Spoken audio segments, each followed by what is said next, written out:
A SARS-like virus has now reached the United States. This really came from a market that sold seafood and put the mask back on. I want to tell you a little something about trust. It may be the most important thing you can have in this life. Can I not clearly explain the circle of trust to you, Greg? No trust, no healthy relationships. No trust, you're paranoid at work. No trust in God, no faith. No trust, and every institution will crumble. We've lost trust, all of it, and not just in America, throughout the entire damn world. And it's really no mystery why. They lied to us over and over and over and over and over again. The NIH has not ever and does not now fund gain-of-function research. We didn't give them this much power. They took it with all those lies, and they still are. We did fight back. We may not agree with them, but the rules are the rules. And we still are. FDNY personnel who oppose the mandate are making their feelings known. But they have so much control with blackmail, lies, manipulation, money. Their slimy, evil tentacles are wrapped around every institution, every avenue that could possibly lead us to truth. Every avenue, but this one. We're just one of the few that refuse to submit, refuse to bend the knee, refuse to let this COVID catastrophe go unanswered. Because without trust, this nation fails. And the only way to restore trust is with a little bit of truth. It makes me very uncomfortable to have to say something, but he is egregiously incorrect in what he says. Thank you. History will figure that out on its own.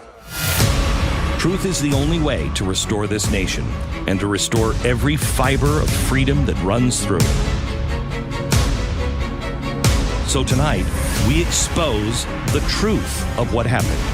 Not only the origin, the moves, the players involved in this entire pandemic narrative that is destroying us, but we'll show you the cover-up of all of it as well. Tonight, crimes or cover-up, exposing the world's most dangerous lie. Hello, America. 15 days to flatten the curve. You remember that?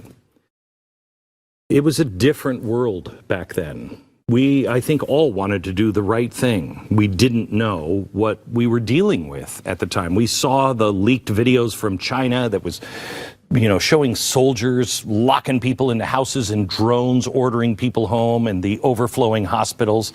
It was a scary time. What's happened since? 15 days has now turned into 612 days, and the curve has long been flattened. We've gone from we have to flatten the curve to we have to get herd immunity to we have to have a vaccine. All of those things seemed impossible. Now we have a vaccine, and it's still going on. The real problem here is we've stopped trusting one another. When did that happen to us? I know we might disagree. You might be watching this now with a friend who says, I hate Glenn Beck. That's fine. But I think if you would listen and we had an opportunity to talk like we do now, I think you'd see we have a lot more in common. I don't have a problem with the vaccine. I have a problem with everything I'm going to show you tonight. We've had people now chasing others down in public, shouting at them to put on a mask. We've had local governments encouraging neighbors to inform on one another. This is the Stasi. That's not America. We now have politicians, federal agencies, big tech, corporate America, all working together. It's the largest public-private partnership since World War II, and it's underway, and you don't know the half of it until tonight. We're not at war. They like to use war-footing wording, but that's just to perpetuate what they're building. So when did things turn? This is why COVID, more specifically, the COVID origin story is so important to understand. Who is involved? Where did it come from? How did the pandemic begin? wouldn't it be weird to find out that the people that are currently pushing the mandates and infinite booster shots were the exact same people who were working to create the vaccines years before the pandemic? But not only that, but well, listen to this from Dr. Fauci. Senator Paul, with all due respect, you are entirely and completely incorrect that the NIH has not ever and does not now fund gain-of-function research in the Wuhan Institute Do they fund of Virology. Dr. Barrett? We do not fund. Do you fund Dr. Barrett's gain-of-function research? Dr. Barrett does not doing gain-of-function research. He's pretty adamant. It's pretty clear. The U.S. government was not and never has funded gain of research. Is that true? Most people don't even know what gain of research, great gain of function is. We don't know. Makes it easy to cover things up if people don't know. You will know tonight.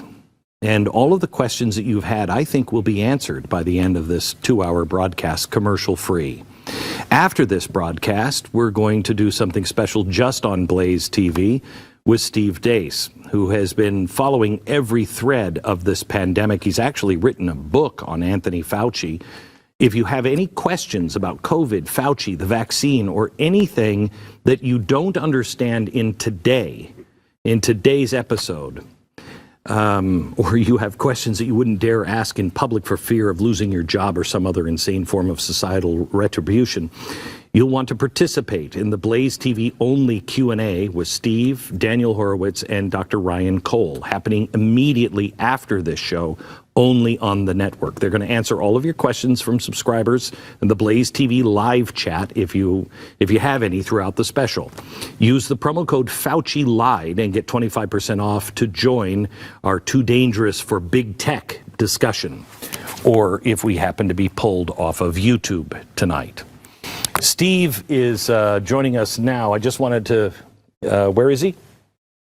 Steve, there you are. Steve, you read the script last week. You've written the book on Fauci.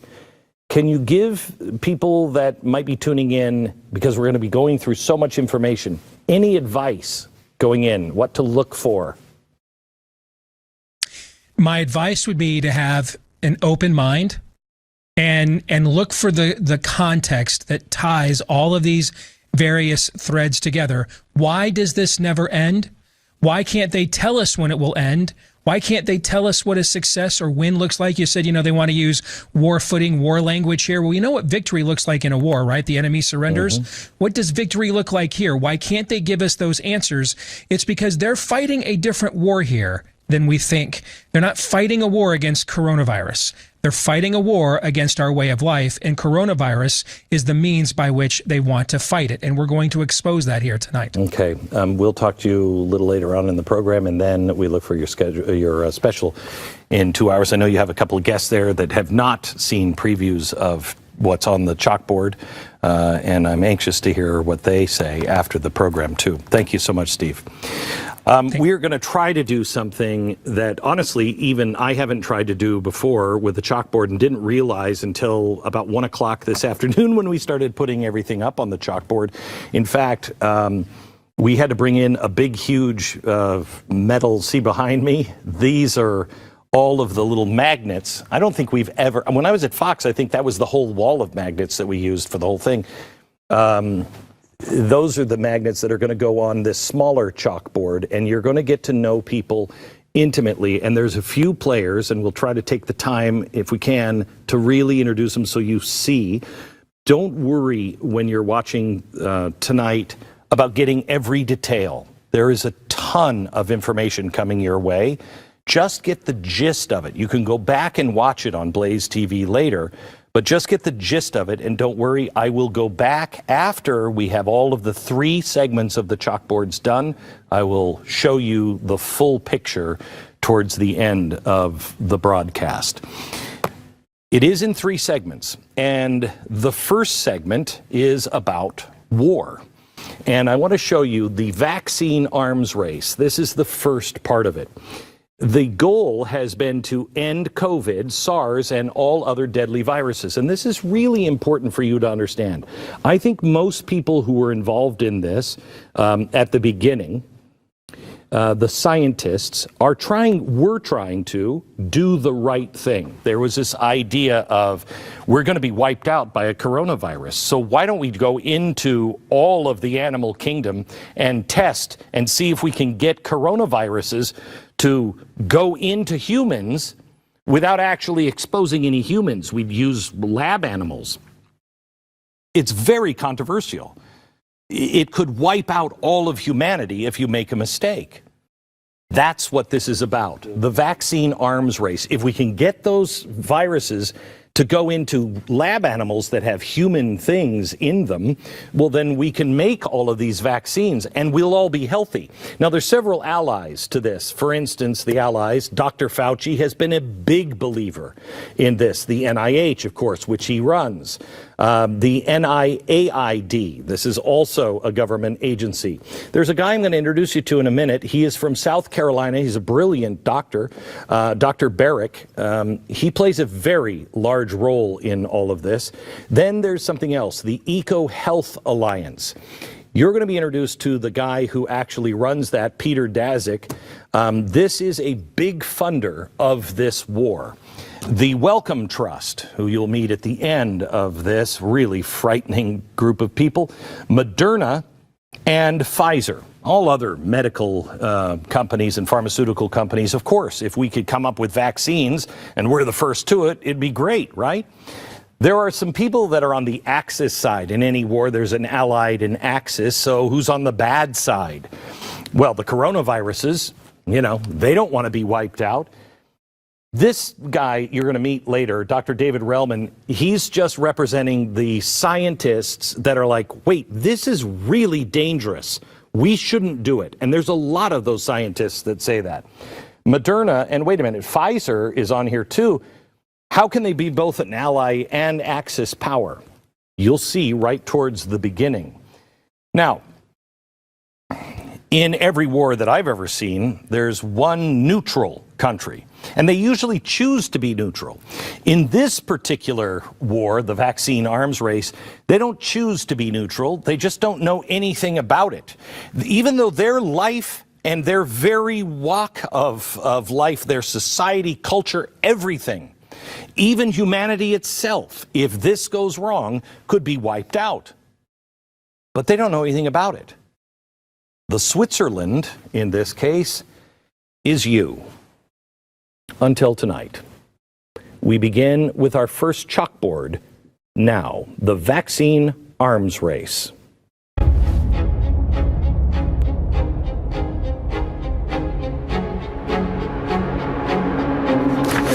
Okay. All right, so I have Jason, who's our chief researcher and head writer. He's playing Carol Merrill at the chalkboard today. Sorry, Jason. But he knows the story, and it's a very complex chalkboard. When does the arms race first start? When does this all start? Probably not when they think. November 2002. 2002. It's a long story, for the love of Pete. That's why it's 2 hours long. The COVID-19 origin story is a tale of an international arms race, a mad dash to create a vaccine. And it doesn't begin where everybody thinks it does. The players and the people involved would like you to believe that it just kicked off last year. But all of this started in November 2002. Do you remember 2005? The Sars outbreak in China? The Chinese did what they usually do. They hid the information for months before finally reporting something was going on in China. In the end, over 8,000 people would be dead, spread out over 26 countries. This scared the crap out of scientists all over the world. The question on their mind was, is this a sign of what is coming? Will the next big coronavirus be the planet killer that they've been fearing? This is what kicked off the vaccine arms race, because the scientific community split. Half of them said, we've got to test everything. And the other half said, let's not make it. Have you seen the movies before? It doesn't work out well. So in October 2005, 3 years after the SARS outbreak, Dr. Ralph Baric, he's an important guy. He's an American citizen. He's out of the University, I think, of South Carolina or North Carolina. He published his progress, and this is it. This is his published report, Development of Mouse Hepatitis Virus and SARS-CoV Infectious DNA Constructs. Okay, this research was heralded in the day as a new era in coronavirus genetics and cloning. Meanwhile, the United States government was making all of the moves that all of us missed. Just months after he published this research, December 2005, the government passed an emergency supplemental appropriations to address hurricanes in the Gulf of Mexico and Pandemic Influenza Act, because obviously the hurricanes and the flu go hand in hand, right? Nobody paid attention to this. This is why you have to read everything when the government publishes their little 20,000-page bills. This is the actual Emergency Act, and this is on page 119. A little fact here that's tucked away. How would you know?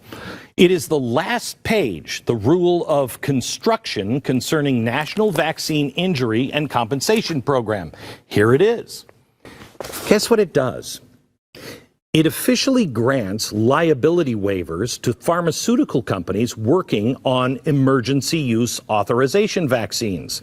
So let's just say the pandemic happens and the government says, we got to have a vaccine. It's an emergency. And companies like Moderna and Pfizer ramp up vaccine research and production. Now let's say you suffer from a side effect because it's an experimental rushed vaccine. Well, you can't sue anybody because this was passed. This is the government saying there's no lawsuits on this. None. Now, that's good for the collective, but bad for the individual. But that's exactly how big government works, and that's how it's sold. It's interesting that this got pushed through under hurricane appropriations at exactly the same time the vaccine arms race was kicking off. It also signaled something else, again, that we all missed. The government was making moves now in tandem with giant pharmaceutical companies. I'll come back to that in a second, and it's probably going to piss you off a little bit. The government put protection in place. The coronavirus vaccine arms race kicked into high gear because of it. In January 2007, Baric then published another paper. This one is on mouse-adapted SARS coronavirus. Mouse-adapted, what is that? Okay, so they go and they find a bat, and they're looking for coronaviruses. And what they want to do is they want to put that coronavirus from another animal into this animal. So what they do is they take this little bit of the DNA. Where is that? Well, I don't know where. Oh, I think I just. Oh, you know what? We don't get it out of the back. We get it out of their poop. So it poops it out. And then we put it into a mouse. Okay, so this is what this is about. A mouse-adapted SARS coronavirus, okay, causes mortality in mice. It was published in the National Institute of Health website. That's the NIH. That is Anthony Fauci's place. Following the money, you'll notice that the government was fully invested in Baric's research with multiple grants from the NIAID, NIH, and HHS. So we have Ralph Baric working out of a lab at the University of North Carolina with government funding from Fauci's place. But that's the start. There was another lab, also in the arms race, on the other side of the planet. This was the Wuhan Institute of Virology in China. While Baric's lab was using mice to clone the virus, a woman named Dr. Shi, you might have heard of her, she's the bat lady, together with Peter Daszak. This is an important guy. He's an American. He is the head of Eco Health Alliance. They were busy looking for the source. They weren't worried about the mice. They were looking for the bat poop. They were looking for the coronavirus. In October 2013, they found it. She and Daszak found a treasure trove of coronavirus samplings in bat caves in remote China, including one they had never seen before. Well, once Barrick here in the United States heard this, he immediately reached out to Xi asking for its genetic data of the bat crap. She obliged. Well, she wasn't able to culture the virus in her lab, but Barrick had new era coronavirus research, and it allowed him to take the spike gene that you've heard about from this new virus and move it into the Sars virus that he had already made to see if it could be passed from bats or from mice to people. Will it make people sick? Now, this is an important phase of the arm race, also highly controversial. I know you've heard about the dangers of gain-of-function research. This is the act of taking a virus from one animal, then taking a little piece from humans, and then put that with the bat crap that we just got out of there. So you have the human, and you're going to put that into a mouse with a bit of the virus from the bat crap, and you're going to put that into the mouse, okay? And then we're going to see if the mouse gets sick, because it has humanized lungs, for instance. Will this make it more transmissible to humans? If so, then they make a vaccine, if everything goes right. Well, apparently somebody in the government got really spooked because it was October 2014 where the United States government halted all of the funding on gain-of-function research. Dr. Barrick was included in this. But guess what happened? He was given a waiver to keep going. So there's a new law. You can't do any of this, except for you. Not only that, the U.S. government funded and continued to fund Peter Daszak and the Eco Health Alliance, who was directing those funds directly to Dr. Xi in China. Our money through a front organization to Xi. Not all the scientific community was sold on this kind of research. I'm going to show you a conference that Dr. Barrick attended in 2014. The highly respected microbiologist David Relman asked Barrick directly if his work would involve gain-of-function tweaks that would increase coronavirus danger to humans. Watch. At this point, I don't know of anyone doing transmissibility studies with the human coronaviruses. Did you notice? That's not an answer to the question. He said, I don't know of anybody doing that, but that's not what he was asked. I'll save you from the boring science babble. His reasoning was, it's just too hard. Well, Relman caught that and pressed on. Watch. But just to clarify, your thought is that they aren't appropriate simply because they're technically not feasible right now, as described. Suppose you had a transgenic animal with human receptor, and there was evidence that there was some predictability for human-to-human respiratory transmissibility. Would that experiment be appropriate, do you think? Again, that's a difficult experiment. So when you adapt a coronavirus to another species, it's not just the receptor interaction. In fact, there are 3 or 4 other genes that are absolutely critical for enhanced replication and pathogenesis.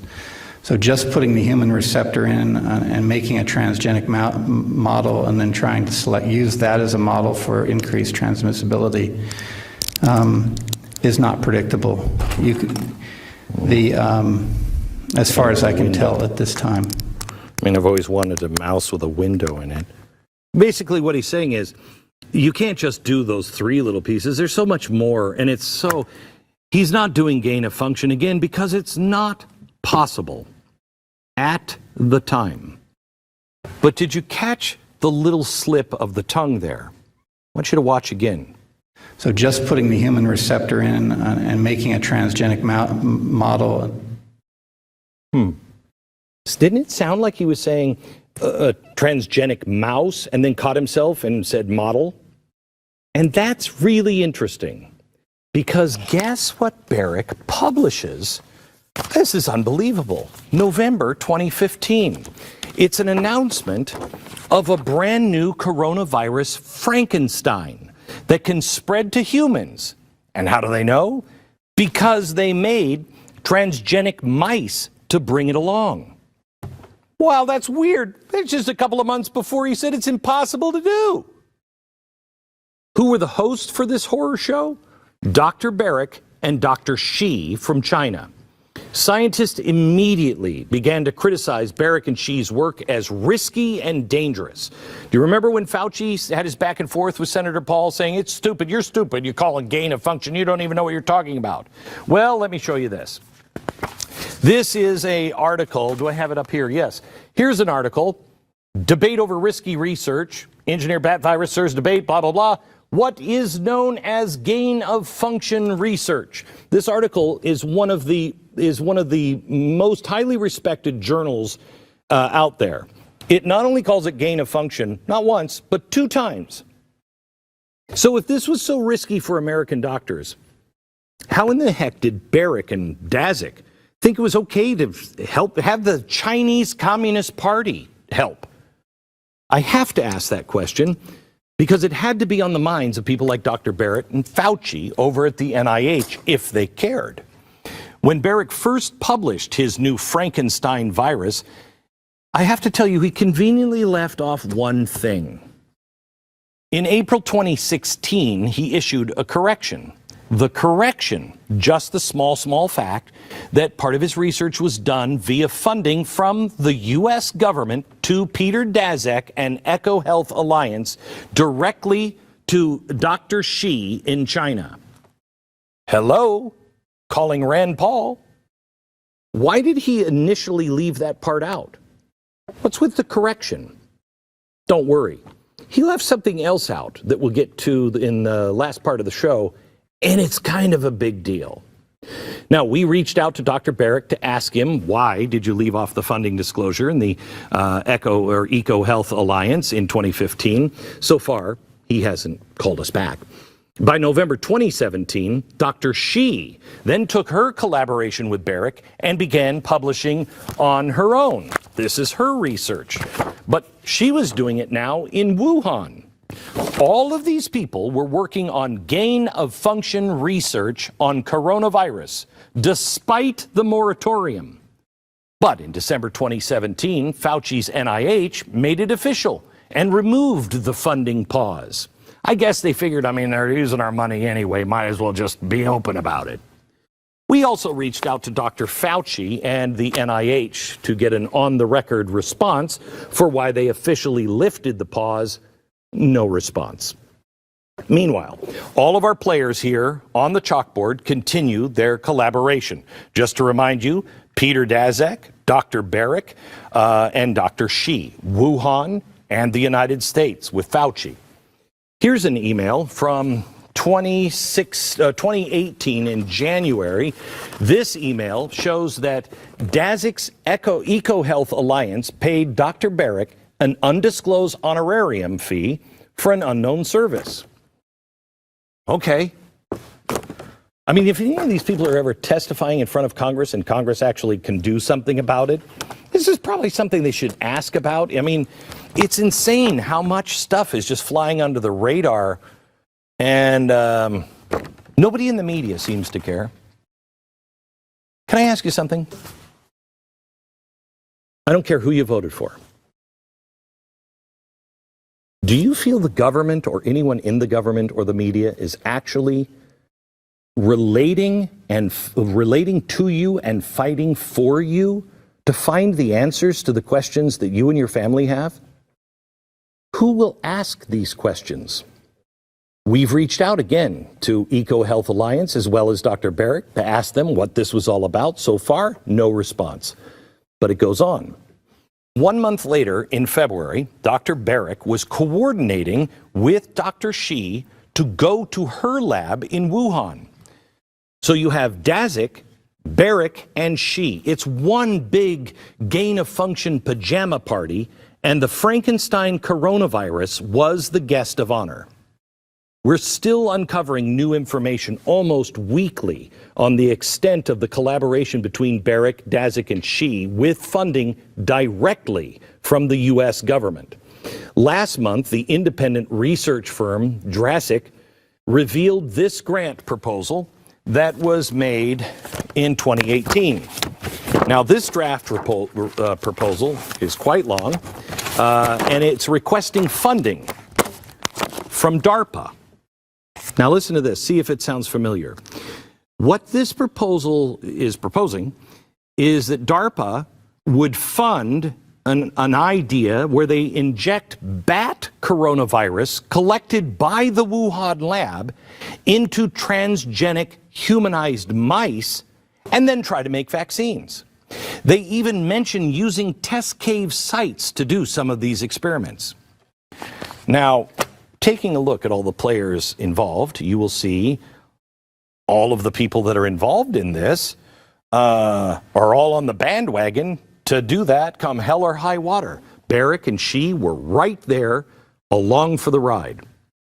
I can't imagine the proposal reviewers over at DARPA, one of the biggest group of minds we have in America, sitting around a table reading this, and they say, wait a minute, hang on, I just want to see if I have this right. So this Daszak dude, he wants us to send him millions of dollars to do dangerous gain-of-function research while they work hand in hand with the Chinese Communist Party? I mean, what could possibly go wrong with that? DARPA rejected the proposal. Look at what one of their reasons was. Quote, the team discusses risk mitigation strategies to address potential risks of the research to public health and animal safety, but it doesn't mention or assess potential risks of gain-of-function research. So even DARPA is calling this out for what it is. So why is Fauci telling Senator Paul the exact opposite?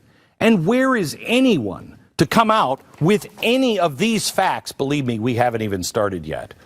Here we have one arm of the government, DARPA, rejecting this research because they say it's dangerous, and then the other arm of the government, Fauci and the NIH, saying, here, we'll give you money, funding through EcoHealth, Barrick, and Wuhan. And if these, quoting the rejection letter, risks were being proposed to DARPA, who's to say that Daszak, Barrick, and She didn't continue the experiments in Wuhan anyway? This is another question that no one has been willing to ask, because we're shut down the minute you ask it. Well, we asked Peter Daszak if the experiments did go on in China despite being rejected by DARPA. You can guess the response. He hasn't replied. No matter what scientist you listen to, they all say, and this is where they're going to lose you, the furin cleavage site on the COVID-19 spike protein, the thing that makes the virus so infectious to humans, is still a mystery. Okay, basically what they're saying is, we don't know where this came from. That's highly unusual, and for this long to go by, and we haven't found the animal. We haven't found the bat or the mouse. Now, people like Fauci say all of this is due to natural evolution. In fact, up until very recently, you were stomped out of existence if you said, this looks like it was made in a lab. Others say all of this proves the virus was manipulated in a lab. The proposal actually explains it, the one to DARPA. Quote, we will analyze all SARS-CoV-S gene sequences for appropriately conserved proteolytic cleavage sites in S2 for the presence of potential furin cleavage sites. Where clear mismatches occur, we will introduce human-specific cleavage sites. That basically what that means is we're going to take the stuff out of her and we're going to put that human stuff, basically the stuff that's in our lungs, and make humanized lungs in mice. Then we're going to find a lot of bat crap. We're going to find some really crazy, really dangerous virus, and we're going to then introduce it into the mouse to see if the mouse starts to go. That's the mystery. and it was all set to be tested in Wuhan. Does anyone still really doubt the lab leak? Oh, yeah, but the proposal was rejected. Except they were still getting money from Fauci at NIH through EcoHealth. All of our players that have been collaborating for years, all of them are there. Now, for some reason, Fauci's NIH really wanted Dr. Barrett's research to go through extensive testing. And this relationship between Barrick, Daszak, and Xi is key. DARPA said no, but the Chinese Communist Party probably had fewer reservations. So the question is now, why? Why would you knowingly, as Fauci, give NIH money to EcoHealth, knowing full well that it was being directed to the Chinese in Wuhan? It's almost like they have an ulterior motive here.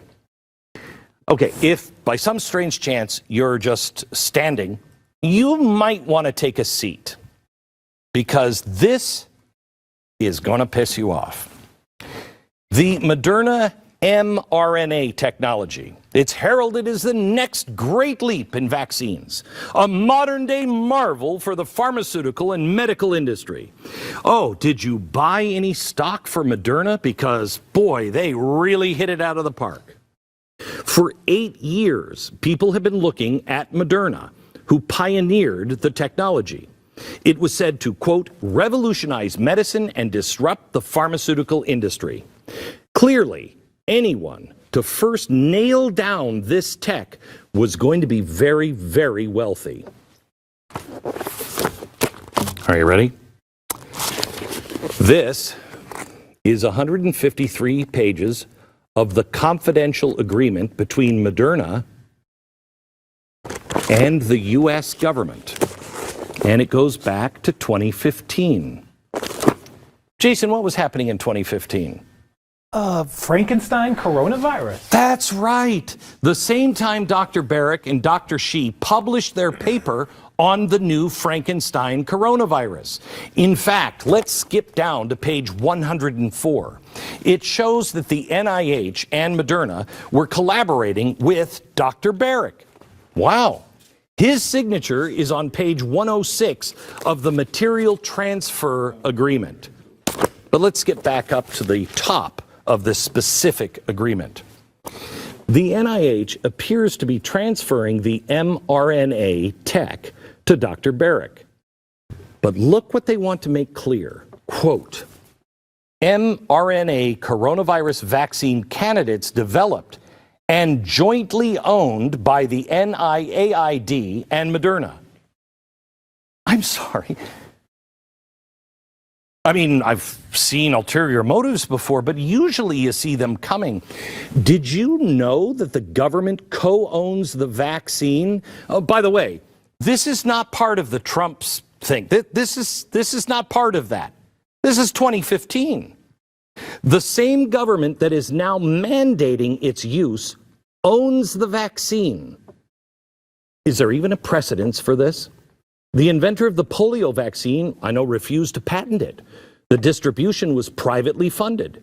The flu vaccine is an open source with global collaboration. You would think that this wouldn't be patented and held by the United States government. As of April, our government has paid Moderna $6 billion to support the vaccine that they co-own. So if we own 50% of it, are we getting paid? Are we getting a discount? Where's that money going to? And if we're not getting money, why the hell would we have this agreement? Now, keep in mind that Moderna is a company that attempted to bring 9 previous products to market, including with this mRNA technology. All were unsuccessful, all 9 times. The most recent actually occurred right before COVID. Only once was Moderna even able to develop a product that advanced to human trials portion of development. So this is their first success. Or is it? I mean, how many more unlimited booster shots are we going to have to take? I mean, in the next 10 years. And this might be the biggest conflict of interest case in all of mankind. Now, okay, I thought, well, maybe the government's smart, maybe they're getting money, but why wouldn't they tell you this? What does the government gain here? Well, you don't need to look further than the Great Reset and their goal of public-private partnerships on a massive scale. They are now working in partnership with private pharmaceutical companies. All these politicians, we don't like those big pharma. They're in bed with them. They share ownership of intellectual property. They are now beholden to the federal government's whims and regulations. If they jump, the only answer is how high. This is the precedent they are moving towards for all of society, not just in America, but the entire Western world. We're seeing it now in industries across the spectrum. The biggest and most frightening right now is banking and big tech. It's the standard everywhere. Do you remember when we thought it was a little odd that the government shut down the Johnson & Johnson vaccine? It was really nothing to worry about. In fact, the others had the same kind of flaws. And when they shut this down, when they shut down Johnson & Johnson, everything went off the rails. People stopped taking the medicine. That's when we started saying, well, we have to have a mandate. It never made sense to me. Maybe it makes a little more sense now. Johnson & Johnson vaccine isn't mRNA. The government owns the competitor to this. Why has the government been against so many, in fact, any kind of COVID treatment? They won't even talk about it. They won't talk about our natural immunity. And if things come up like hydroxychloroquine and most recently ivermectin, horse dewormer, they destroy it. How many people have died because the government is undermining treatments and your private physician while simultaneously pimping a vaccine that they own? Now they want to push their vaccine on everybody who has a heartbeat, including 5 to 11-year-olds. The flu for 5 to 11-year-olds is more dangerous by far than the COVID virus. This is a group that has almost a zero risk from COVID. Why would they do that? Well, for a couple of reasons. Because they own it. Every dose administered must sound like the rapid cha-ching of millions of cash registers. Also control. I also find it interesting that the only treatment that Fauci hasn't smeared is remdesivir, right? Well, who developed it? Oh my gosh, Dr. Barrick. He did. The same guy that did that's weird. But surely we didn't fund it. I mean, who? Oh, no, we did. Dr. Fauci's NIH funded the basic research. That's weird. Well, I mean, the only thing that would be weirder is if China and the Wuhan lab was involved. And that's certainly, holy crap, there it is. Wuhan Institute of Virology applied to patent the use. Wow. I mean, you can't make this stuff up. You can't. Let's go back to the signature page of the transfer agreement. I want you to take a look at the date. 12/12/2019. Huh. What was happening in 2019? What was happening in 2019 in December? Is that when cases were first starting to pop up in China? Get out of here. Get out of here. That's crazy. That couldn't. Oh, yes, that's when COVID-19 cases were starting to be reported in a little place that none of us ever heard of, Wuhan, which ends the first chapter of this. Read into what you want, but that date takes us right to the next chalkboard. The pandemic begins. Let's go to Steve. Steve, am I blowing this out of proportion with the ownership?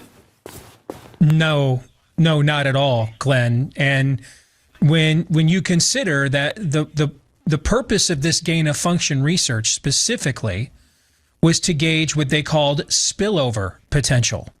It's not even just that the methodology of this research is dangerous, but its explicit purpose in this case was to see what would cause one of these bat coronaviruses to spill over into a human. So you're really talking here about the tempting of fate. It's not just a dangerous methodology, but you're really creating a potential fait accompli here with a dangerous purpose at the exact same time. I've got here with me, and he'll be joining us for the Q&A that we'll be doing after you finish here tonight, Glenn, Dr. Ryan Cole. He is a Mayo-trained pathologist. Ryan, between tests and treatments and studies and samples, it's at over 150,000 samples or cases of coronaviruses that you have, or COVID-19 that you've dealt with. That's correct. Over 150,000. 150,000. In other words, you kind of know this virus inside and out. Yeah, for better or for worse, I do. Yes, and on purpose, I did not give you the rundown of what we were going to talk about here tonight. So I've been sitting here with you, watching you as you react to this. And that's my first question to you, kind of be the proxy for the audience here, because they're seeing this for the first time too. Your reaction to the initial dot connecting here done by Glenn and his team. I like to hail back to a quote from Mark Twain, and that's, "The man who does not read has no advantage over the man who cannot read." And I think in this era of us being shut down from information, or choosing not to maybe dive deep into the weeds and find these interconnecting links, this is important. This is history, and this is history repeating itself. And this is groups of scientists taking advantage of humanity in ways that are obviously dangerous, and we're paying the price for their playing in the playground where they shouldn't have been playing. And I think it's very important to listen to what's being presented, because this does connect the dots. This is science gone awry, but science gone awry intentionally for the benefit of a few to the detriment of many. Glenn, back to that second chalkboard. Thank you very much.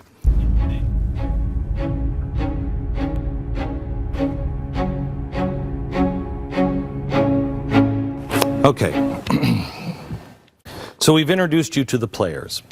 We've taken you up to a place, but there still is, there's no proof that this was lab, that this happened that all these people, we know that Dr. Barrick, Peter Daszak, were working with Dr. Shi for years.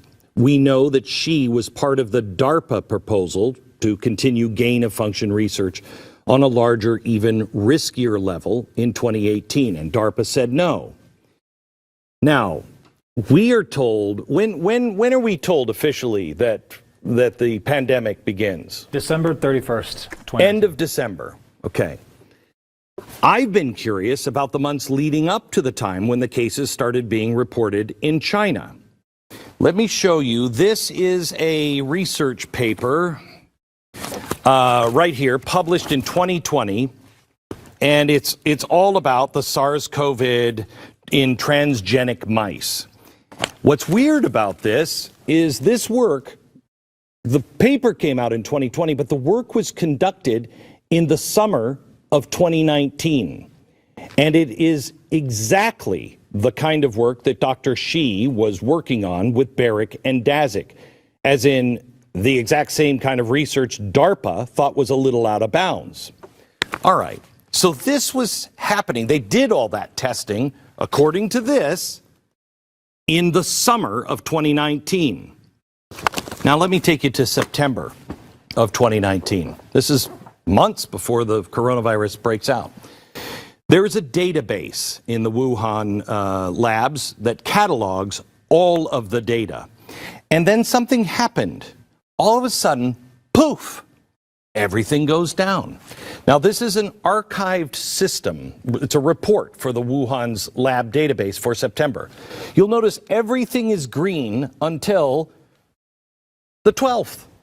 Then it's just all red. Nothing is happening. The database is gone. Well, she says that the BBC, she was on the BBC, she said to the BBC that they did it deliberately for security reasons. Her claim, conveniently, is that they were hacked. Okay, I mean, maybe, possibly, I mean, that happens. being that the pandemic would officially begin 3 months later, I think it's fair to ask a couple of follow-up questions because, I mean, it's a great place to hide things. Was there another Frankenstein coronavirus hidden away in the database that her and her team had been working on? Now, just with that one thing, that's okay, so the database went down. But the same day that Dr. Shi took down the database, September 12th, a request was made for additional security. Okay, again, somebody hacks in. Let's take her at her word. They hack in. All right, well, we should have extra security. Something is going on in the Wuhan lab as early as September. Right after, they're doing the research and trying to get gain of function in mice. The virus database shuts down, security is called in. Then, 4 days later, and here is the official Chinese request, they start scrambling to update their whole air handling system. This is the official Chinese document announcing the transformation of that system. That is weird timing, especially if somebody's trying to hack in and you're under attack. Do you then go, you know what, we should change the air handling system? Whatever's going on there didn't deter the Chinese, because the World Military Games kicked off in Wuhan just a few weeks later in October. Now, this is where it gets really weird. 10,000 international athletes attended from more than 100 countries. One athlete that attended said the streets of Wuhan were, quote, nearly empty, and it was like a ghost town, end quote. Now, when everybody arrived at the airport, strangely, the athletes had their temperatures recorded. They were also forced to wash their hands when they ever entered any building. This, by the way, is in October. Multiple athletes later got sick with COVID-like symptoms and spread it back to their families back home. This is a document here that reports, this is leaked from the Chinese ministry, we found in research provided by Drassic. It shows that at least 10 hospitals in Wuhan were already receiving COVID cases in October. We've already got weird activity going on at the lab. Just a few weeks earlier, then the international athletes begin showing up in Wuhan, getting their temperatures checked at the airport. Streets are vacant. One athlete says, quote, there were rumors that the government warned inhabitants not to go outside. So why did China push through these games? Keep in mind here that the Chinese Communist Party would not officially tell the WHO about COVID for another 2 months. But let's go back to the Wuhan lab. We have to add another hospital because November 3rd, 3 researchers from the Wuhan lab got so sick with COVID-like symptoms that they had to go to the hospital. So something was happening from September through November. But China isn't playing nicely with the data that they've gathered from those early days. I wonder why. Is it possible that they're hiding Xi's Frankenstein coronavirus that we helped develop? Meanwhile, inside the lab, this comes out December 3rd. This is another Chinese document where they make a request for an air incinerator on December 3rd. Whatever's happening at the Wuhan lab during this time frame, it required the elimination of more medical waste than what they're used to. It's clear they were scrambling. Something is going on at the Wuhan lab. Their researchers are getting sick with COVID-like symptoms. COVID cases are popping up all over the city, but still China refuses to say anything. And not only that, they were about to shift into full-on cover-up mode. In late December, a Chinese doctor working at a Wuhan hospital warned some of her colleagues on a group text that SARS-like virus was breaking out all over the place. One of the doctors in the group posted the warning on Chinese social media, and it started to spiral. Both doctors were threatened by the government. Doctors and scientists analyzing the virus were ordered to stop testing, destroy samples, and suppress the information. By that time, the cat was out of the bag, and China finally reported the WHO on December 31st that indeed, Houston, there is a problem.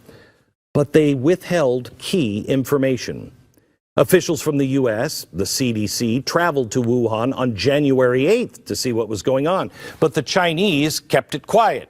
People in the hospitals were contracting COVID and by infecting other patients, and other infected patients were infecting others. In other words, China knew at that time that COVID spread from human to human transmission. And why wouldn't they?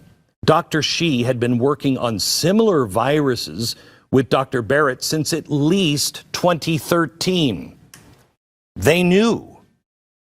The CDC, however, bought it. Did they? And the WHO sent this tweet 6 days later. Quote, preliminary investigations conducted by the Chinese authorities have found no clear evidence to human transmission of the novel coronavirus. How many lives were lost? How many people died directly from this lie by China? How many? After all of this, it seems pretty obvious that China was involved in a cover-up. But it wasn't just to save face.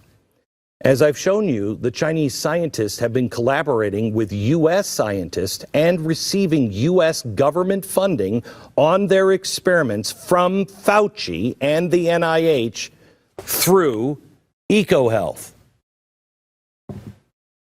Even DARPA and many scientists have said this is too risky and too dangerous. The Chinese knew it and tried to cover it up. I wish it stopped there. I did. But there's a lot of people here in the United States that knew this as well.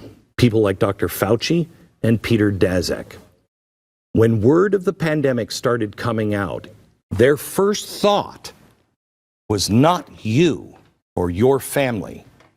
They didn't think that they had to protect you. Their first thought was to protect the secret.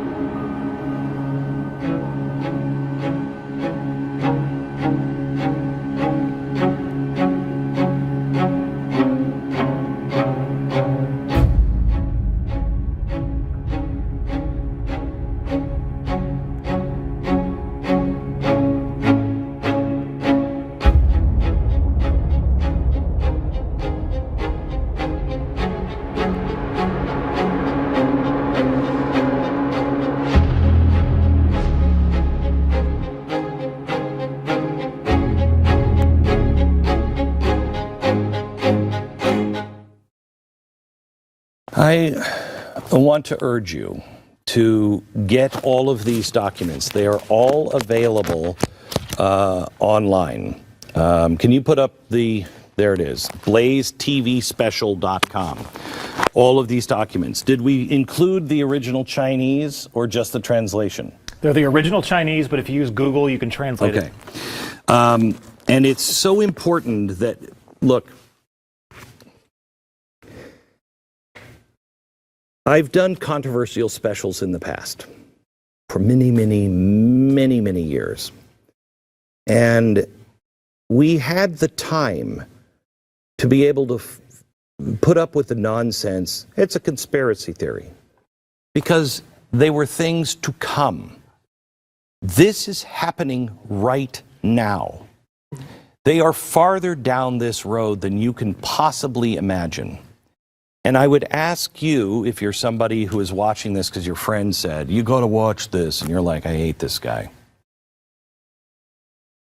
Ask your friend, or just look me up, Glenn Beck Conspiracy Theories, and you will see that it was a conspiracy theory when I said that we were going to have a banking collapse in 2008. It was a conspiracy when I said Osama bin Laden is going to be responsible for buildings, bodies, and blood in the streets of Manhattan.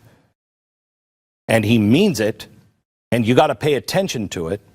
When I said that in 1999, it was a conspiracy theory. We know what happened. We know what happened when I gave the conspiracy theory that the Middle East was going to melt down and it would spread. There'd be an Arab Spring that wasn't so good. Conspiracy theory. All of these things that I have talked about have been right. The latest special, which was, of course, a conspiracy theory, on the impeachment of Donald Trump.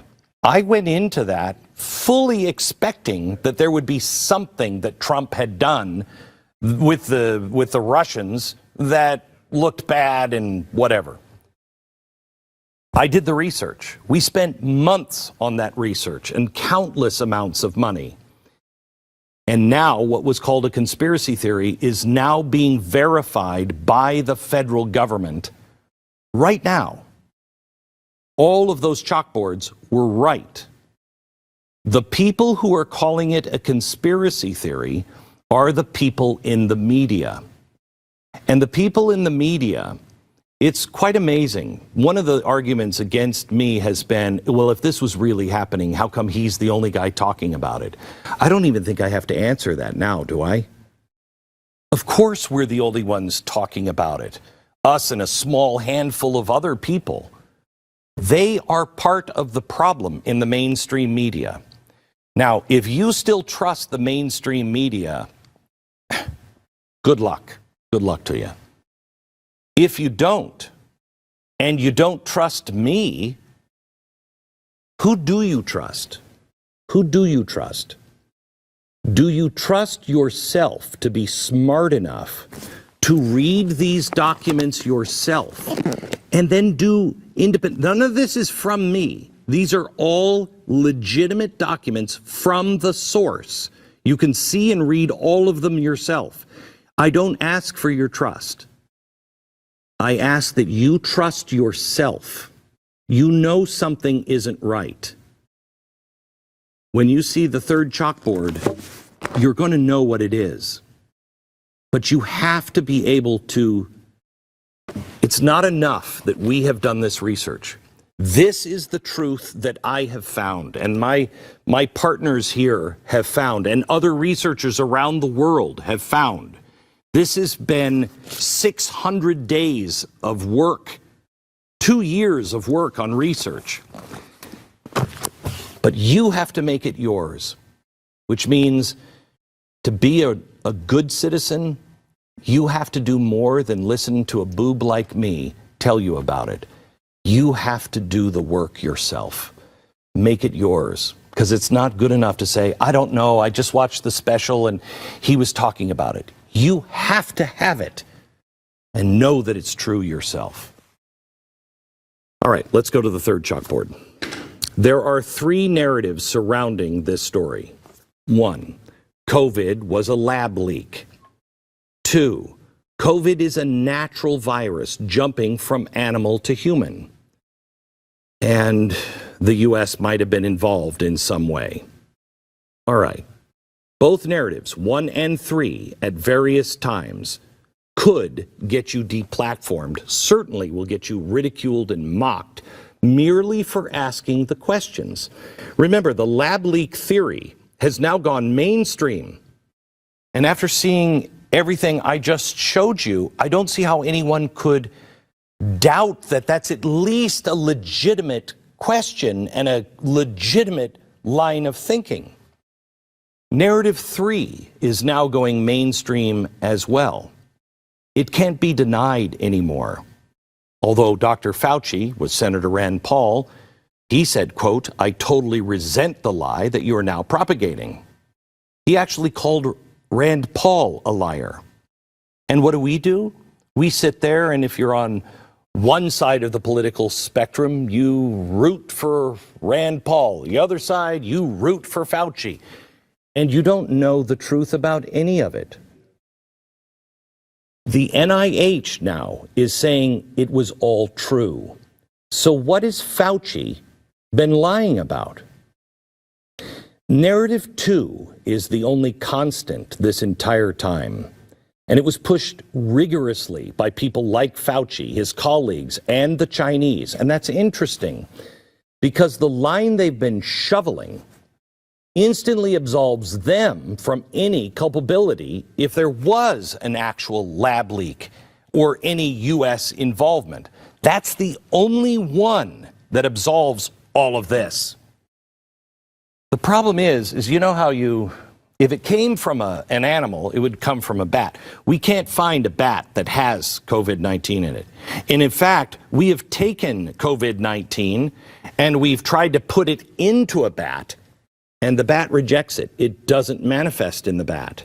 So if it came from a bat, how come it won't manifest in the bat? This is highly, highly unusual. Researchers now are saying, I don't have an answer here other than lab leak. What if I could show you that Fauci's first reaction to COVID was not to protect you, but to protect himself and those who have been working on the Frankenstein coronavirus for almost a decade?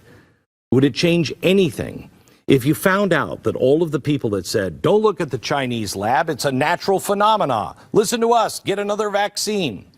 What if I could tell you and prove to you that they're the very same people heavily invested in gain-of-function research in Wuhan are those people that are now trying to give you another shot of a vaccine that the government co-owns? All right, so let's pick this up. Jason, let's start the day that China finally admits there is a problem. This is December 31st, 19, right? Pandemic day. Okay. These are the Barrick emails obtained by a FOIA request, Freedom of Information Act. You have a right to know. Now, here's what's really interesting. Many of these emails were redacted when they were set out because they had sensitive information in it. But there were sometimes 25 people on the CC list. What if you could take the Fauci emails and compare them to the emails from all the other people that were CC'd and see if they're redacted in the same place, and when they're not, piece together one full email? That's what researchers have done. And here's what we found. On December 31st, the official day of the pandemic, the first official day, Dr. Barrick sends an email to his buddy, Peter Daszak, and he says, hey, have you heard any news on this? Now, if I'm those guys and I've been working with Dr. Shi and it's in Wuhan and I know what we've been trying to do, you got to imagine how the news of an outbreak was being taken by these guys. Here we have an outbreak of a virus that is similar to the one they've been working on, popping up directly at the location where they've all been collaborating. I mean, I'd be a little freaked out. So Daszak responds to his people at EcoHealth that they are reaching out to, I love this, good sources in China. I wanted to put somebody up on the chalkboard, but I'm not sure who he thinks are good sources in China. So I mean, maybe it's not them, probably not, but who else are good sources? Fast forward 1 week, January 6th. Now it's time for Fauci's NIH to hit up Daszak. The subject line in this email is Wuhan pneumonia. And the purpose was to find out what Daszak's contacts in Wuhan, obviously Dr. Shi and the Wuhan lab, were saying. He responds with, quote, definitely focusing attention on this one, Eric. I spent New Year's Eve talking with our China contacts. I've got a lot more information, but it's all off the record. Wait a minute. Let's see if I can get my arms around this. So the guy who's been the front man or the middleman for the money between Fauci and the Wuhan labs, why is he corresponding with a Chinese contact, Dr. Shi? And why is it off the record in an official NIH email? We got a pandemic. Let's put it into context, shall we? Do you remember my Outbreak chalkboard earlier in the show? Strange things were happening at the Wuhan lab as early as September. Athletes reported other strange things were going down in Wuhan at the World Military Games in October. Then they started to get sick. Official Chinese documents show the hospitalizations from the same month in October. Researchers at the Wuhan lab are getting sick and hospitalized in November. Now, I'm just spitballing here, but maybe that was some of the off-the-record information. Well, that and yeah, I mean, we've been working on this kind of virus in the Chinese lab, at the same place of the outbreak. Oh, and by the way, with U.S. money. But don't worry, the NIH owns the patent for the vaccine. Let's fast forward now, January 31st. At this point, we know that Dr. Barrick was talking to Daszak. Daszak was talking to his sources in China. And he was looped in with off-the-record information that he was then transmitting to Fauci's NIH. So we have most of our main players in contact. They all know something and are worried. But on January 31st, Fauci sent this email to two colleagues, Jeremy Farrar and Christian Anderson. Now, this is when it gets really interesting. Anderson is a California virologist. And Farrar is the head of the Wellcome Trust with 2 L's. This is one of the largest private funders of medical research in the world. They have kind of an uncomfortable dark history with eugenics. Yeah. So the combination of Fauci controlling nearly $4 billion in grant funding through the government and Farrar through private funds, it's massive. We already know Fauci was funding the Wuhan lab. We also recently found out that he was funding experiments that killed puppies in a gruesome way. So what else was getting funded through government and private funds? Well, let's go back to the email, shall we? Fauci forwarded this article in an email. It's a medical research funder. That's where he sent it. And also to Anderson, the virologist. Mr. Anderson. The article mentions or references the work that all of our vaccine arms race players, Dr. Shi, Daszak, and Barrick, all of them, and investigating the origin was the main topic of this article, and it clearly hit a nerve with Fauci. It set off a chain reaction with all of our players. Here's a quote from the Fauci email. This just came out today. You may have seen it. If not, it's of interest to the current discussion. I'm curious, what discussion? Maybe the off-the-record conversations being held between Daszak and Fauci's NIH? Mr. Anderson responds, quote, I should mention that after discussions earlier today, Eddie, Bob, Mike, and myself all find the genome inconsistent with expectations from evolutionary theory. What does that mean? That means this was lab made. Now, as you can see on the NIH website, the virus was sequenced 2 days prior. They all had an opportunity to analyze it, and the consensus was at that time that COVID-19 had been manipulated in a lab. Now, that's hard to measure the panic in an email, but that's basically what ensued. The very next day, February 1st, Fauci sent his deputy an email. Quote, it is essential that we speak this AM. Keep your cell phone on. I have a conference call, likely be over at this time. Read this paper as well as the email that I will forward to you now. You will have tasks today that must be done. The email he forwarded was the same article that questioned COVID's origin, and that mentioned all of our players. Now take a look at the attachment that Fauci added to the email. Barrick, Shi, et al., Nature Medicine, Sars, gain of function. The email's subject line was important. He wanted to keep his phone close and to get a read on what Barrick and Shi had been doing since 2013, and I'll add, with the NIH funding through Daszak.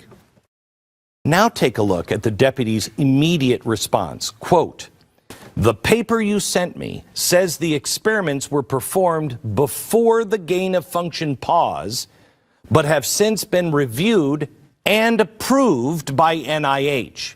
Not sure what that means, since Emily is sure that no coronavirus work has gone through the P3 framework. She'll try to determine if we have any distant ties to this work abroad. Panic. Sorry, let me play this for you one more time. Senator Paul, with all due respect, you are entirely and completely incorrect that the NIH has not ever and does not now fund gain-of-function research in the Wuhan Institute Do they fund of Virology. Dr. Barrick? We do not fund. Do you fund Dr. Barrick's gain-of-function research? Dr. Barrett does not doing gain-of-function research. Does not do gain-of-function research? Everybody was talking about it in 2015. Fauci was sending his deputy urgent emails with documents that had gain-of-function in the description. Now, how does he actually deny this to Rand Paul or anybody? They then scrambled to see if they had any, quote, ties to this work abroad.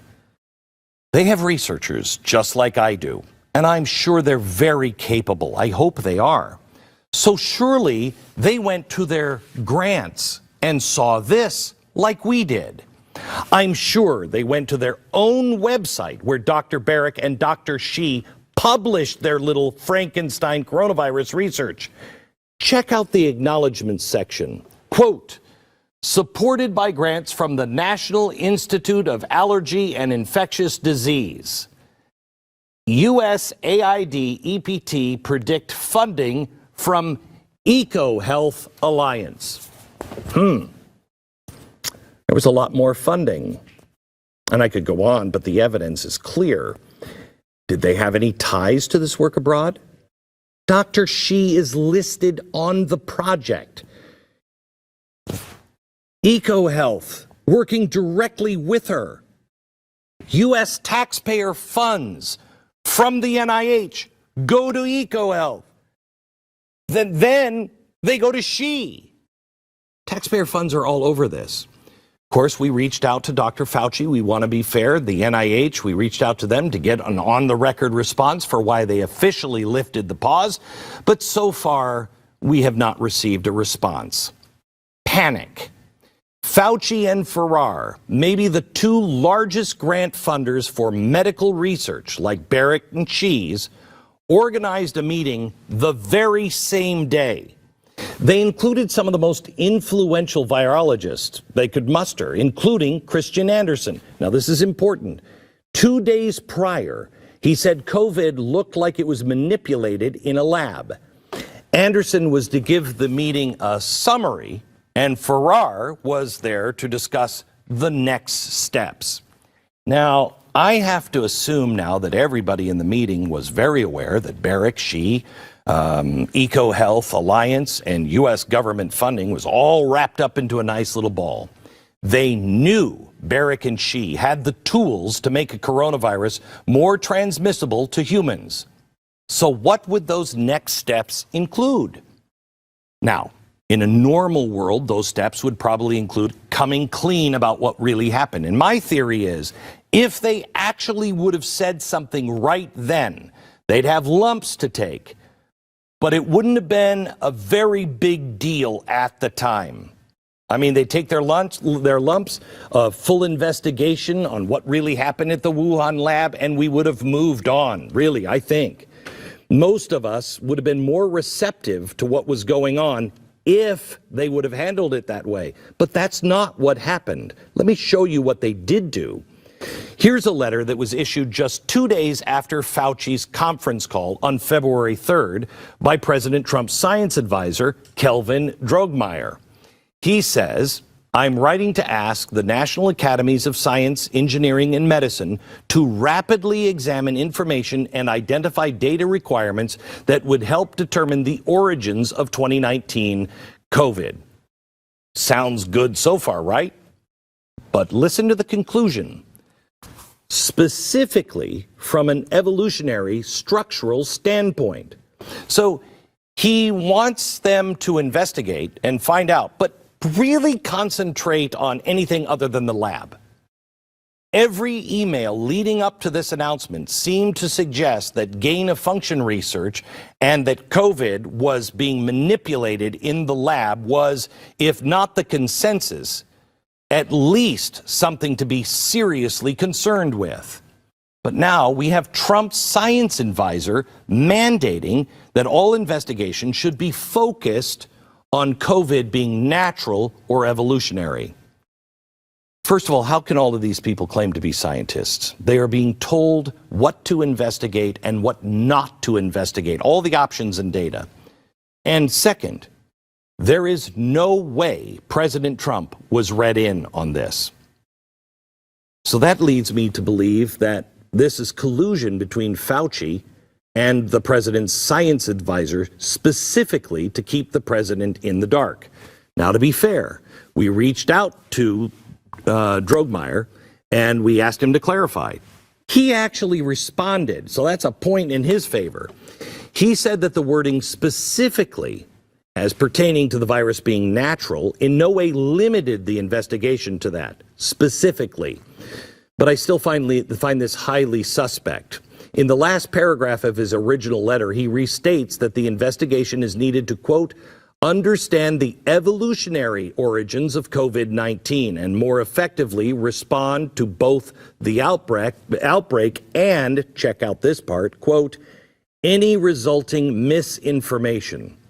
Now, I wonder what misinformation he's talking about, because all of this kicked off after an article mentioned gain-of-function research involving Barrick, Xi, and Daszak with Fauci funding. The letter goes on, requesting a meeting of experts to start investigating. Now, we all know how the government goes. That meeting, what, happened 3 months later? No. Actually, all of these experts got together later that afternoon. I mean, it's almost like they had everybody ready and coordinated maybe during, that conference call February 1st, that panic. The meeting was run by the head of the National Academies of Science, Andrew Pope, the president's science advisor, Kelvin Drogmeyer, and guess who else? Anthony Fauci. Now, I hate to keep pointing this out, but just 2 days ago, Fauci was at the center of panic mode, sending out documents and articles that showed a clear money trail from gain-of-function researchers in the U.S. and China directly to Fauci's NIH. Now he's headlining a government emergency meeting just a couple of days later, not merely suggesting, but mandating an investigation to, quote, understand the evolutionary origins of COVID-19. So let's call this for what it is. This is what's called controlling the narrative, a narrative deemed too dangerous for people like Fauci and those at the top of the food chain that were on the verge of being outed.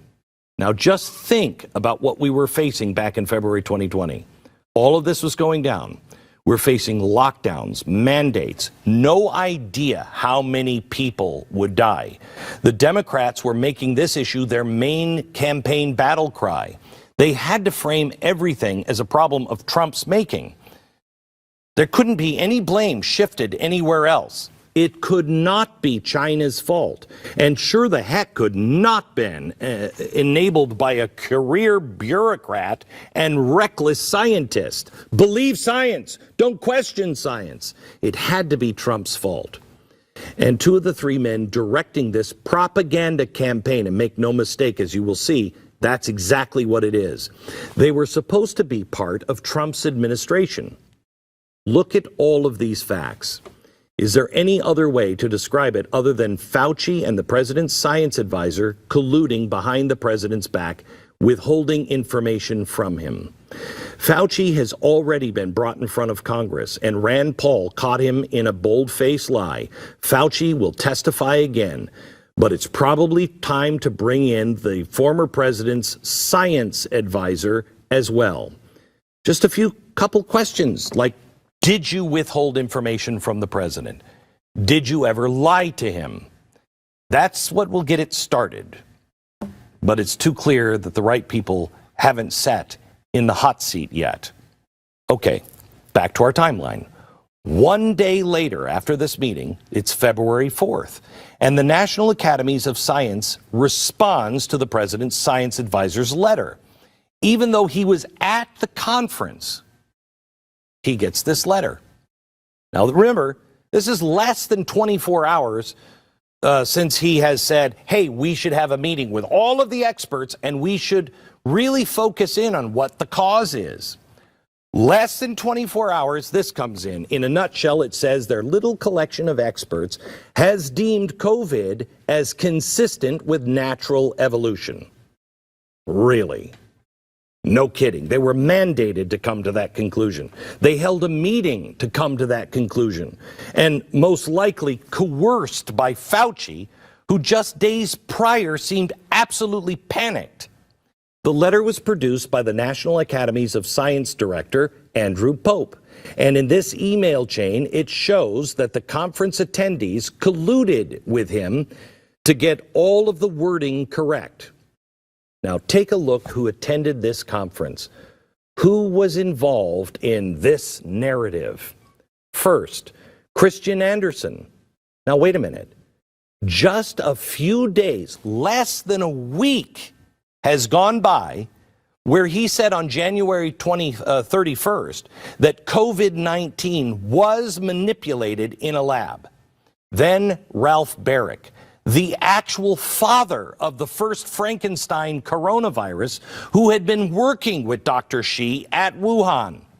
The guy whose signature is on the vaccine transfer agreement owned by Moderna and the U.S. government. The guy who would later do the research on the only government-sponsored COVID treatment, remdesivir. Oh, and there was somebody else there, Peter Daszak. Do I even have to explain that one? Nearly all of the attendees had a dog in this fight. Some, Baric and Daszak, had direct ties to the Wuhan lab and years of published data on gain-of-function research. There were no dissenting voices. This was a major shot across the bow to anyone looking into the lab leak theory. Any scientist that was looking for funding would have to stay in the narrative. The world's largest public grant distributor was Fauci. The world's largest private distributor of cash was Farrar, and they were leading the charge. Okay. So after that meeting, and after that letter, the assault on expert opinion papers and science journals commenced. Not a week later. No. February 19th, Peter Daszak, he actually wrote this letter, published in The Lancet. He said, quote, "We stand together to strongly condemn conspiracy theories suggesting that COVID-19 does not have a natural origin." Now, in this version, there was zero mention of his insane conflict of interest here. And I say this version because The Lancet was later forced to amend this to recognize the competing interests. But by this time, this little correction came out. The damage had already been done. The narrative took center stage and never left it. A few weeks later, in March, Christian Anderson also came out, did a complete 180, and published this paper in Nature magazine, one of the largest and most respected science journals in the world. The guy who privately told Fauci that the consensus upon all of the scientists that he was talking to was that COVID was manipulated in a lab. He goes to that meeting, and now he's saying it's natural. Well, it's convenient, but not nearly as convenient as about what was to happen next. A few months later, in August, both Anderson and Daszak were rewarded by Fauci's NIH with millions of federal funding. So the guy who was the only dissenting voice, he changes his opinion and he gets millions what a good little soldier. They get all the spoils. And this was the message to anyone else out there who might get a little froggy, look into the possibility of a lab leak, or anyone that followed the money trail back to Fauci and the government. You know, they now say that scientists are divided over where COVID came from. And now you know why. Do you remember when I said Dr. Barrett corrected his 2015 Frankenstein coronavirus research a year later, adding in funding from the U.S. government to Peter Daszak and EcoHealth Alliance directly to Dr. Shi in China?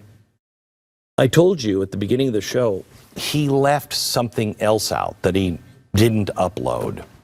And he caught the mistake and he corrected it.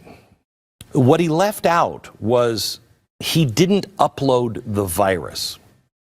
So when he wrote that thing, when was that, Jason? Can we open up all the chalkboards, please? He amended this in May of 2020 and issued a correction. Now, wait a minute. That's something that he did in November of 2015.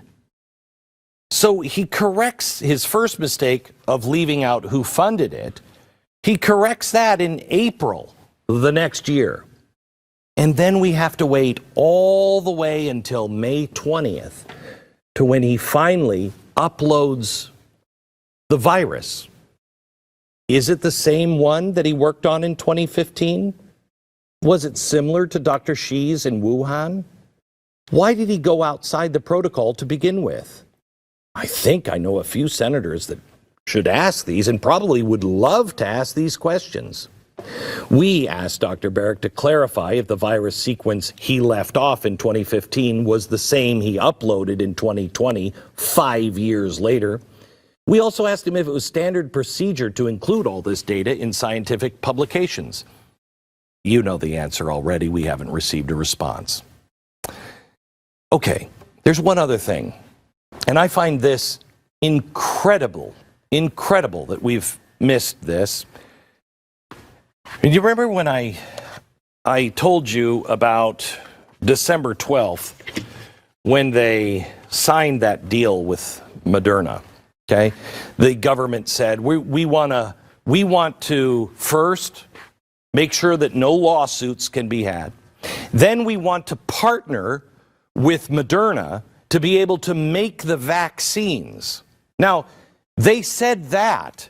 Moderna, they had this opportunity here, November 2015. That's when that contract was proposed. Okay, so that's fine. But then it wasn't until December 12th, 4 years later, that they actually signed the deal. Now, I've been through many high-level negotiations, but I've never seen anything that started 4 years before. Coincidentally, once they find the Frankenstein virus, and then they negotiate for 4 years, and what a coincidence, they sign it just before the breakout of COVID. That's weird, isn't it? Let me just go over this quickly, just so you can really understand it, the important parts. The people you need to know, Dr. Ralph Barrett. I'm not assigning ill intent to anybody at this point. These people actually believe that they should check all animals for all viruses, and they should find a vaccine for all of them, so we'll always be prepared. Okay, I think that's insane, very dangerous, but then again, I've been to the movie theater before. So they actually believe this stuff. Dr. Shi, the Bat Lady, she and Barrick and Peter Daszak all are in this through the entire thing. That is America and China through a corporation that is being funded by who other than Dr. Fauci's NIH. They did gain-of-function research. They paid for it. Fauci's people paid for it through EcoHealth. 2015, gain of function. There's lie number one. Then this strange, hey, let's partner with Moderna. I don't think this is normal. I'd like to know, did we cut a deal to where we own it, but we're not getting any money for it now that it's being sold? I mean, I kind of feel like if this would have been done with Trump, you'd kind of go, well, at least we're making money, huh? No. First of all, we shouldn't be making money on something that is this dire, right? We should be openly giving it to people. But it was paid for, all of this research, paid for by you. All of the research to create a Frankenstein monster, and then all the money to develop this. It was paid for by you. If we are getting paid, where's the money? Where's it going? My feeling is it's going to fund more of this. I said at the beginning of the show, COVID-19, biggest story in the history of the world. It has affected every aspect of our life. Public-private partnerships, coronavirus, Frankenstein monsters, a partnership with China.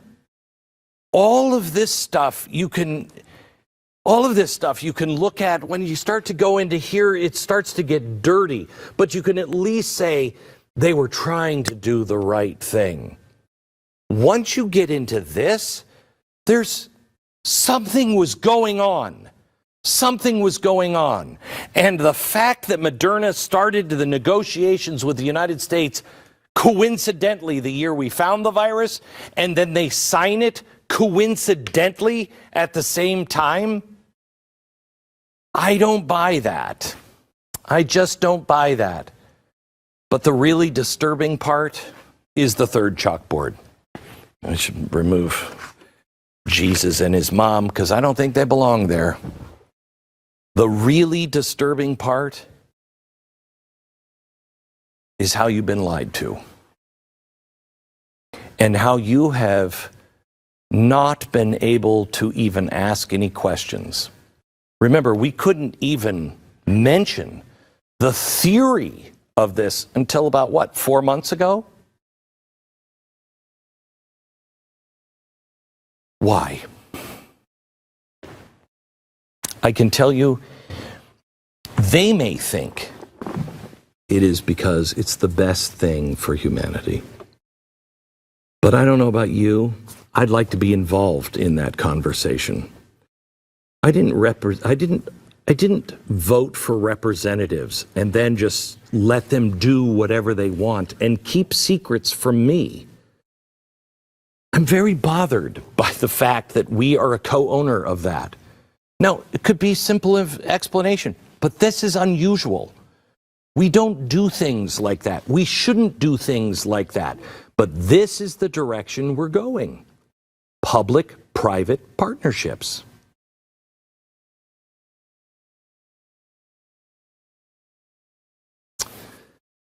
This is the biggest thing that's happened all over the world.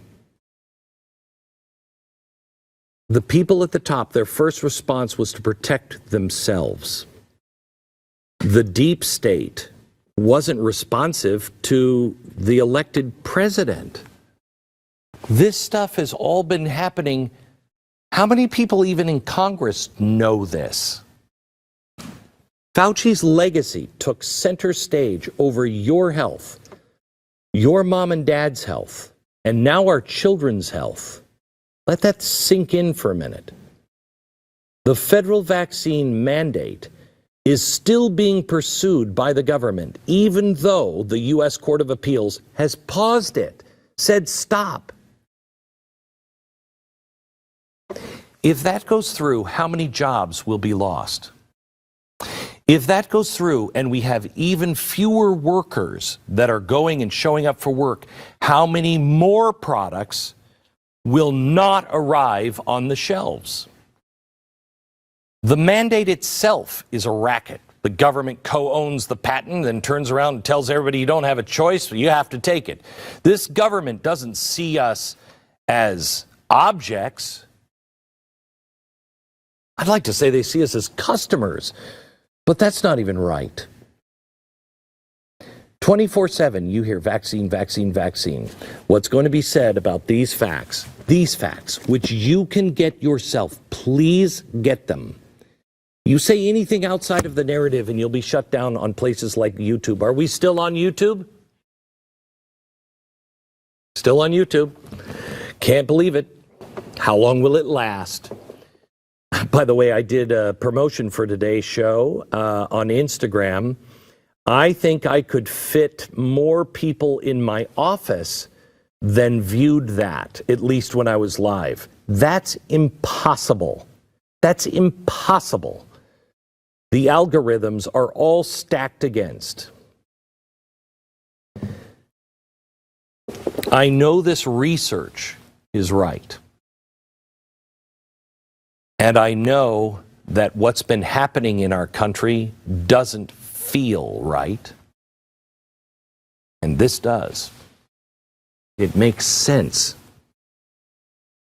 Let me show you some CDC. These are Fauci's emails, Barrick's emails, Barrick's correction. These CDC emails.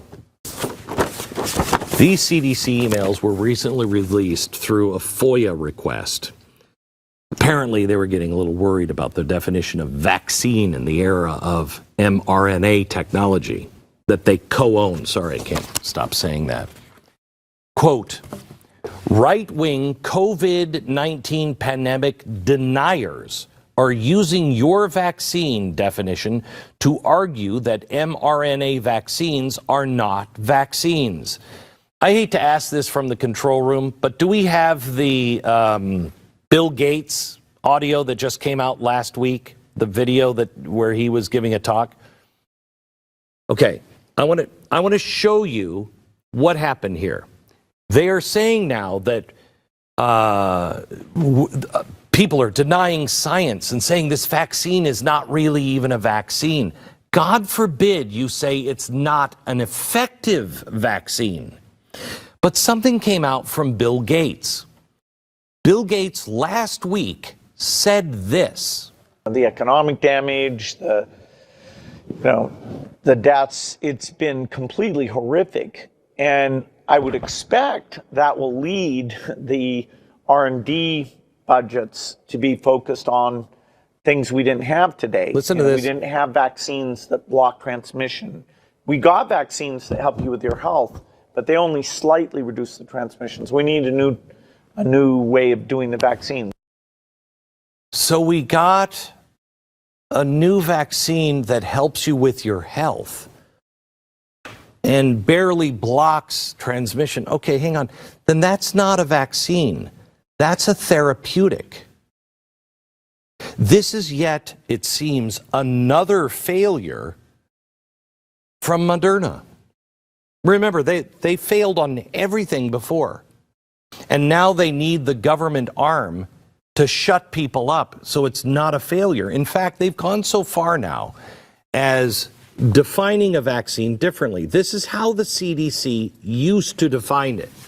The act of introducing a vaccine into the body to produce immunity to a specific disease. Okay, you notice it says that it produces immunity. It's introduced into your system, and your body produces the immunity. Well, here's the problem. Apparently, just us crazy right-wingers, we know that people who get the vaccine are not immune. They can still get sick, and a therapeutic, not a vaccine, a therapeutic will make it so it's not so bad, but you still can carry the disease and you can spread the disease. So going off their own definition, their co-owned vaccine isn't really a vaccine. And if it is a vaccine, it's a crappy vaccine. Well, they couldn't have it that way, could they? I mean, we got to have customers.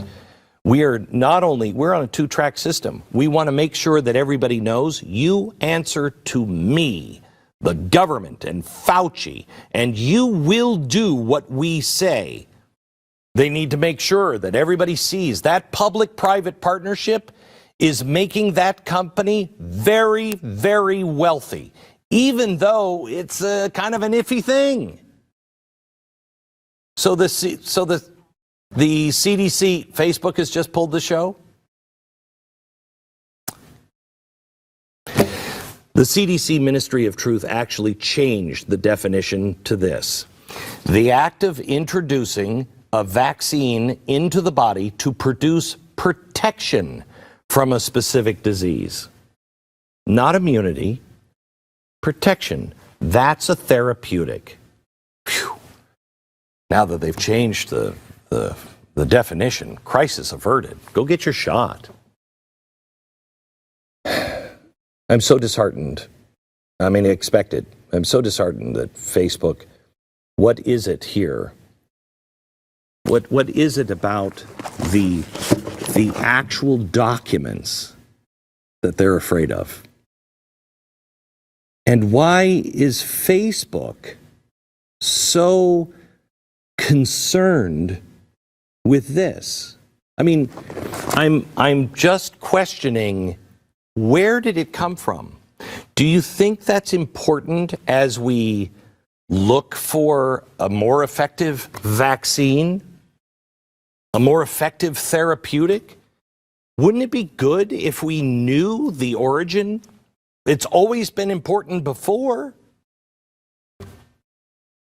Shouldn't we as human beings on the planet, not just Americans, but on the planet, have a voice when we're talking about creating viruses in a lab so we can find the vaccine? Some people will think that's responsible. A lot of other people will think that's madness. That's madness. Why take that risk? Shouldn't we, as fellow human beings, have a voice at the table? Or is it only the elites that can say that? This is the fundamental principle of America. You don't control me. You work for me.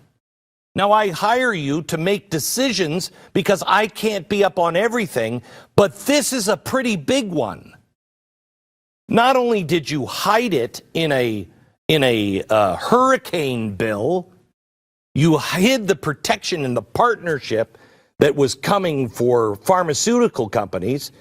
You're protecting them, so I don't have the right to sue them. Okay. Maybe it's good for the collective because that's what we have to do. I guess. Never done it before, but I guess. But then you're protecting them and you're not letting me question things. You're not telling me, and I can't talk about things that are side effects. When I watch TV and I see, two people in a bathtub. First of all, who has two bathtubs? Why, if you want to have sex, maybe you should get into one. That's a different story. When I see that, and it's a 60-second commercial, at least 20 seconds, demand from the government a must-do in all of those commercials. They have to tell you about every possible side effect. But have you noticed? We can't even talk about it. It's like there's no side effects. This is the perfect vaccine. Come on. By the way, they're asking for even more of your money to keep doing everything I've been showing you tonight. The NIH wants a 20% budget increase. The NIH is Dr. Fauci. He is the highest paid person in our government. I'd never even heard of him before. And now, after all of this, and all of this is true, he's asking us for another $9 billion? I've got a couple of questions. How much of that will continue going towards risky research, funding, maybe research in countries like China, who are clearly our adversary? How much of it will be used to cover your own mistakes and lie to the American people? Does anybody actually represent you? Is there not a single person in the mainstream corporate media that has the intellectual curiosity to follow any of this and just ask some legitimate questions? Is there anybody? Is there anybody in the media that isn't in full lockstep with you being shut out on every decision and you must follow the plan? Is there anyone in the media that thinks that's going to work out well for them if they decide ever to question somebody who's in government? Once you've given the government that power, that's usually when in Russia, members of the press who are curious suddenly get very, very sad and throw themselves off of roofs. Lockdown, mandates, things we have never seen in America. Lost loved ones, and loved ones that were lost because of governors saying you've got to take COVID patients. You've got to put them into the nursing homes. No one is really held responsible for that. We have an open border, and yet we're forcing American citizens to have this vaccine, but we're not requiring that from people who are coming into our country illegally, and we're giving them free bus tickets or free airplane and free housing in another city.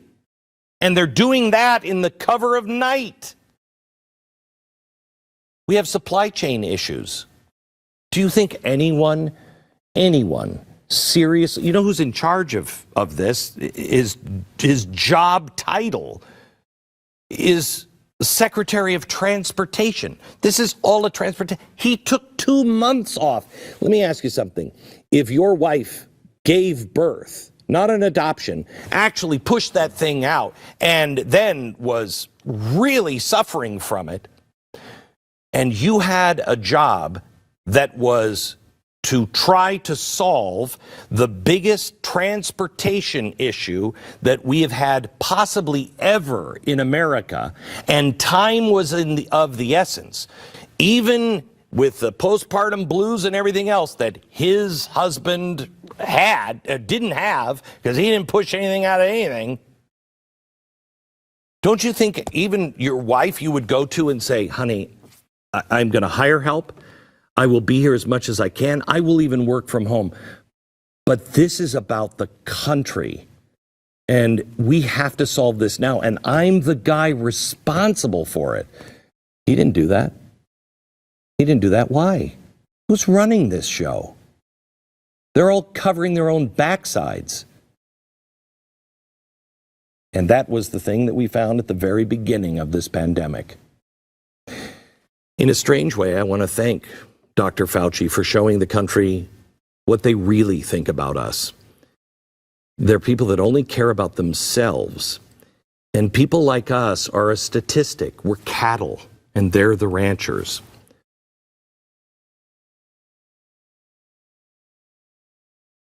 We're going into Thanksgiving. And I would ask you this holiday season, when you get together with your loved ones and the people that maybe you don't love so much because they've been such a pain in the neck, that you enter with malice toward none and charity toward all. And you sit down and you just listen to them with empathy.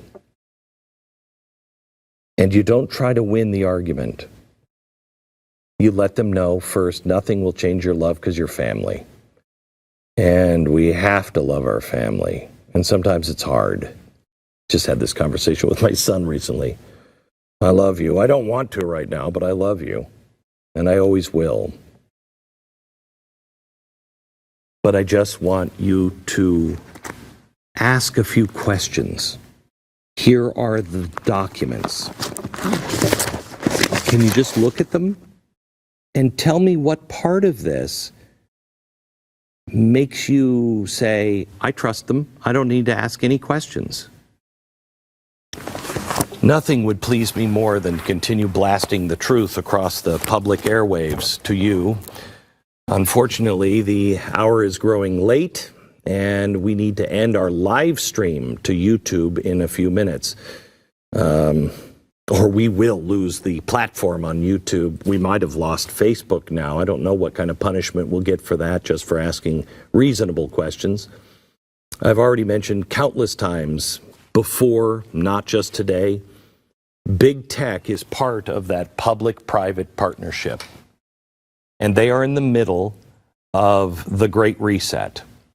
Build back better. Every congressman should be called. Every senator should be called by you. And tell them in no uncertain terms, you will never forget their name, and you will do everything in your power to campaign against them if they give the keys, the final pieces of this Great Reset puzzle, over to people who do not answer to us and think they're above answering to us. Big tech is part of this, and they are determined to silence anyone who goes against their narrative. It's time for every American to choose. How much are you willing to put up with? And I'm not saying that you do anything. In fact, I strongly urge that if you say, I just want to go shake them, you don't do that. You don't do that. Because we lose, because they want you. They want you. They need you to strike out. We, the people, just need to stand up. Look at the difference of what's been happening with CRT. They know what's going on. And the media every day discredits themselves even more. I think they're at a 12%, I'm not kidding, a 12% approval rating. 12% of the American people trust the media. Nobody's even watching them. But you need to send a very clear message. We do hear the truth, and we stand collectively as individuals, and we know the truth will set us free. And if we make mistakes, we will correct them. But they can't have you thinking that you are not alone. They need you to be ignorant because you're easier to control. They cannot have you rising up and demanding your freedom and liberty from their draconian edicts. They need your big employer that's in on the public-private partnerships to come. They need them to send a message to you. You're not going to find a job. You know what?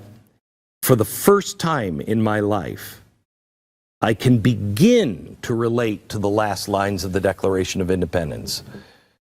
Our lives, our fortunes, and our sacred honor. We've already lost our honor if we go along with the lies we're being told and we don't stand up. Not to speak is to speak. We're now being asked our fortunes. Most people don't have a fortune, and that's what concerns them. But people who do have a fortune, they don't want to lose it either. But I would rather lose my fortune than my soul. And if I don't stand up for the freedom of my children and my grandchildren and your grandchildren, I will lose my soul. We need to take the rest of this evening to our private network where we can ask honest questions. If there's anything that you have seen tonight that you don't understand, you'd like more clarity on, you have questions that you haven't felt comfortable to ask, I don't know of a person that is better than Steve Deace on this. Daniel Horowitz, who is a wildly rational guy, is here, and the guy is like a computer. He stores everything. and also Dr. Ryan Cole are waiting eagerly to dive into what was revealed tonight and expand on the revelations. And to answer the questions on COVID you have been banned from asking. Let's go to Steve now. Hi, Steve. Glenn, if we haven't yet been banned from Twitter, I just want to throw my hat in the ring and get the hashtag Glenn Beck didn't kill himself. I want to get that going here this evening. Can you go ahead and confirm for our audience you are having no suicidal ideations? You have not recently considered taking your own life? I just think we should clarify that perhaps after the last 2-hour program we just produced here on Blaze TV. I am of sound mind and of cheerful heart. I am more determined than ever. And you can throw me off the air. You can throw any of us off the air. But I know, Steve, you and so many of us, if we have to go and walk because we don't have cars, we will walk from town to town and we will tell the truth as we understand it. They're not going to silence us. They're just not. And that's okay if that's the game they want to play, but they are on the wrong side of the history of mankind. And as Rand Paul said so assuredly, history will judge that. History will judge that. All right, we're going to start with you. I do want to thank all of the people that have helped on this research. Ricky, can you give me... Yeah, Charles Rixey. Charles Rixey is a guy who has really been helping us with all of this. He is part of a group of people who are just, I mean, they're curious. Some of them are scientists. Some of them are just good computer guys.